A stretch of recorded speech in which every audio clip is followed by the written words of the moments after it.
You stroll peacefully through the beautiful meadow. The smell of flowers fills your head. The breeze runs through your beard. But suddenly, you feel like you're being watched. And then you realize, oh my god, there's a heckin' bloodthirster! Please don't kill me! Please! I've got so much to give! I don't want to die! That, my friends, is what true terror feels like. An ability saved for the most dangerous of single-entity beasts, typically, like the Bloodthirster, Soul Grinder, Giants, Stonehorns, and Great Unclean Ones. Although other types of units can cause terror as well. The terror ability, as it reads, can cause a target to rout for a short time. Not to be confused with Fear, of course, which causes a -8 leadership debuff. I have a video all about leadership if you want to go more in depth into this stuff. I'll link it at the end. So how exactly does terror work? Well, it's a 5-meter aura around the unit with the terror ability, which will apply an instant rout to an enemy unit it comes into contact with that is at 13 leadership or below. Now here's how we can inject this terror into our foes. Got Khorne versus Cathay here, and their leadership starting on the left. This unit has 45 leadership, this one in the middle has 47, and then the one on the end has 62. That's the enemy's leadership currently, which is a little bit too much for us to hope to terrify them. So what we need to wait for is the optimal terror range of around 30 to 40 leadership. When the enemy hits somewhere between these two numbers or below, there's a good chance you'll be able to terror rout them on impact. It does rely on you doing some damage on the impact though, and preferably attacking them from behind, so you can inflict a whole bunch of leadership penalties on them to bring their leadership down to 13 or below. So, I noticed that this unit has gone down to 39 leadership. Now is the time to strike. In comes our Bloodthirster. Drops their leadership down, but it pops back up to 20 and then goes back down to 2, and then we get our instant rout. The flag doesn't flash, it just turns white and off they go. Same with this next unit, they've got 26 leadership currently. We hit them, drop those leadership penalties, it goes down to 10, and then we get that instant rout, and they will run away for a few seconds. And one more unit still to get here that we haven't terrorized yet. Over on the far side, their leadership currently 28, plenty low enough for us to inflict some terror on them. In we come. Bang, and away they go. Without us ever actually having to drop their leadership below 0, which is normally what you have to do to rout a unit. So this is powerful because it makes a unit rout and run away before it really should, before it gets below 0 leadership. Like these Jade Warriors here, they had half their health, but they've been terror routed for dropping to 8 leadership below 13 by your boy Kairos here. What about with some Ogre Crushers? Currently at 16 leadership. In comes our Bloodthirster, drops them to 14, so they're just above it, and then they drop to 12, and instant rout, off they go. So you have the ability to scare off enemy units and make them run away before they really should. And this is especially powerful against factions that have low leadership, like the Ogres, Greenskins, Beastmen, or Skaven to name a few, because their low leadership makes them more easily terrorizable. Definitely a word.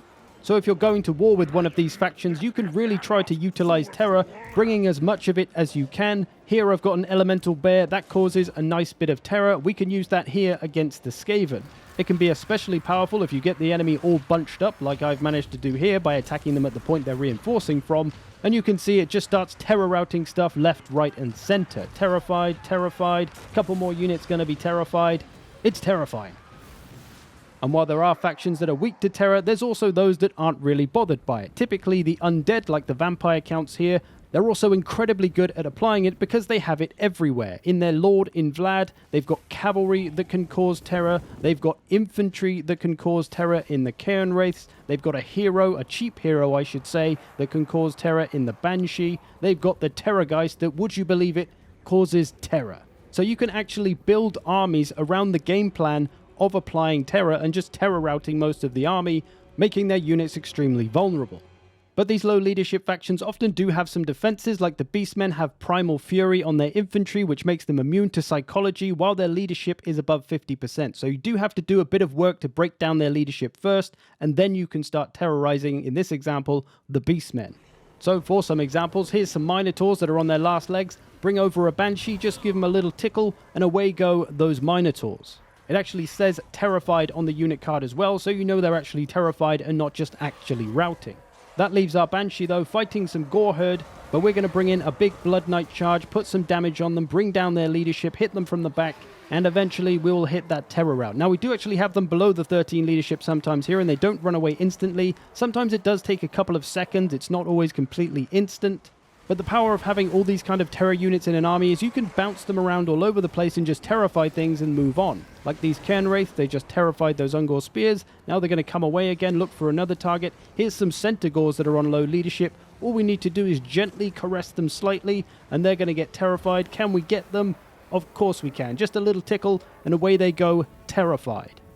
So it's just about keeping an eye out for those units that are vulnerable to being terrified, and when the opportunity is there, try to take it with your terror-causing units. And even for the Beastmen, just because they are susceptible to being terrified themselves doesn't mean they can't inflict terror on others. They've got Gorgons and Jabberslice, they can be just as spooky as anyone else, just maybe not against the vampires. Whoever you are though, most factions are either going to be strong with terror or susceptible to terror. At the end game of a battle, when all the units are all beaten up, any terror-causing unit can have a field day just pinballing around the battlefield. So it's a tactic that most factions can employ. Even the good old Empire can inflict some terror with Karl Franz on Deathclaw. It's good to be aware of what certain factions can do though, and what defenses they may have against your terrorizing power. Like the Greenskins, they have the Black Orc Big Boss, who is not only immune to terror himself with immunity to psychology, but he has the Rabble Rouse ability, which will instill that immunity to psychology to all nearby units to him. So when Karl Franz flies down and tries to rout the 40 leadership Stone Trolls, who are very likely to be routed by terror, well, he can't because Black Orc Big Boss Man is rabble-rousing them and keeping them immune to that psychology. So understand that you need to watch out for this if you're trying to terrify units, and be aware of this if your faction may be potentially very terrified by an enemy. Look for ways to negate it with immunities to psychology. Some factions, though, can just be less susceptible to being terrorized because they have higher leadership, like the High Elves, for example, or like Kislev. They have the Buy Our Blood ability, which when one of their units would normally rout, it'll instead turn unbreakable, which means terror isn't going to do anything to it, for 30 seconds. So they, as a faction, are a little bit less susceptible to terror. And of course, all the demon factions, well, they're pretty spooky themselves, so why would they be scared of terror? Demons are immune to fear and terror, so there's no point trying to do it to them. But other units in their factions might be susceptible to it. Chaos Warriors, for example, Slanesh Marauders. There's a whole bunch of variables with every faction.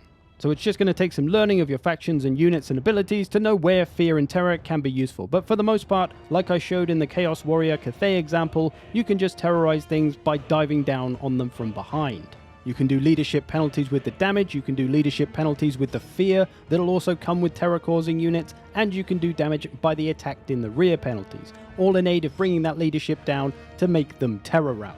Just check that they don't have an immunity to psychology. But there we go. I hope you've enjoyed this. Thanks for watching. I will see you in the future.